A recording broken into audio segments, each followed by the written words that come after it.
నమస్తే, నేను Chandana. Welcome to great Andhra. ఏపీలో రాజకీయ పరిణామాలు రోజు రోజుకు మారుతున్నాయి. 10 రోజుల క్రితం ఉన్న పరిస్థితులు నేడు కనిపించడం లేదు. జనసేనతో పొత్తు కుదుర్చుకోవడం వల్ల టీడీపీలో అధికారంపై ధీమా కనిపించింది. నేడు అదే పొత్తు టీడీపీ కొంపముంచుతోంది. అసలు ఆ రెండు పార్టీల మధ్య పొత్తు ఉందా లేదా అనే అనుమానం ఇరు పార్టీల శ్రేణుల్లో ఉంది. ఇటీవల చంద్రబాబు నాయుడు 2 నియోజకవర్గాల్లో అభ్యర్థుల్ని ప్రకటించారు. బాబు వైఖరి జనసేనాని పవన్ కళ్యాణ్కు కోపం తెప్పించింది. పొత్తు ధర్మాన్ని ఉల్లంఘిస్తారా?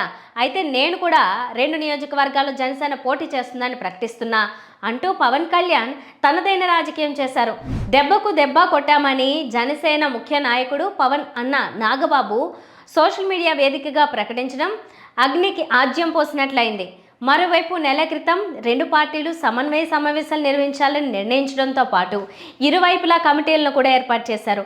2 పార్టీలు కలిసి ఎలా ముందుకెళ్లాలో పరిష్కరించుకున్నామంటూ ఏవేవో కబుర్లు చెప్పారు.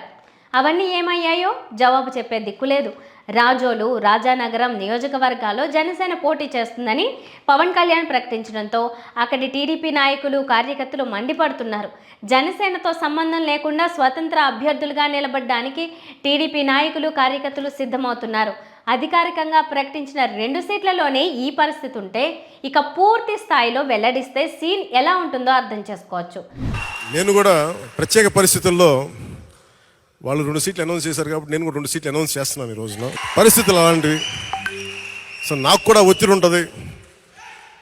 పాపం చంద్రబాబు గారికి కూడా ఒత్తిడి ఉంటుంది, నాకు కూడా ఒత్తిడి ఉంటుంది. కాబట్టి ఆ ఒత్తిడిని నేను కూడా తట్టుకోవడానికి రిపబ్లిక్ డే రోజున నాకు R అక్షరం బాగుందనిపించింది. రిపబ్లిక్ డే RRR లాగా రిపబ్లిక్ డే రోజున రాజోలు, రాజానగరం సీట్లు నేను అనౌన్స్ చేస్తాను. ఒకవేళ జనసేనకు 20కి మించే అసెంబ్లీ సీట్లు ఇస్తే మాత్రం టీడీపీలో పెద్ద రచ్చ జరుగుతుంది. ఇదే సందర్భంలో 40కి తక్కువ జనసేనకు సీట్లు ఇస్తే ఆ పార్టీ ఓట్లు ఎట్టి పరిస్థితుల్లోనూ టీడీపీకి బదిలీ కావని కాపు నాయకులు పదే పదే బహిరంగంగా హెచ్చరిస్తున్నారు. దీంతో పొత్తు వల్ల టీడీపీకి లాభం కంటే నష్టమే ఎక్కువ అనే అభిప్రాయం ఆ పార్టీ నేతల్లో బలపడుతోంది. క్రమంగా అధికారంపై నమ్మకం టీడీపీ నేతల్లో సడులుతోంది.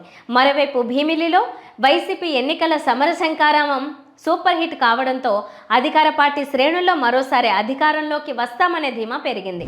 ఏ రకంగా చూసినా టీడీపీ గ్రాఫ్ క్రమంగా పడిపోతుంటే వైసీపీ గ్రాఫ్ నెమ్మదిగా పెరుగుతోంది. వైసీపీ శ్రేణుల్లో అసంతృప్తి తగ్గి మరోసారి పార్టీని అధికారంలోకి తెచ్చుకోవాలన్న పట్టుదల పెరుగుతుండడం తాజా పరిణామం.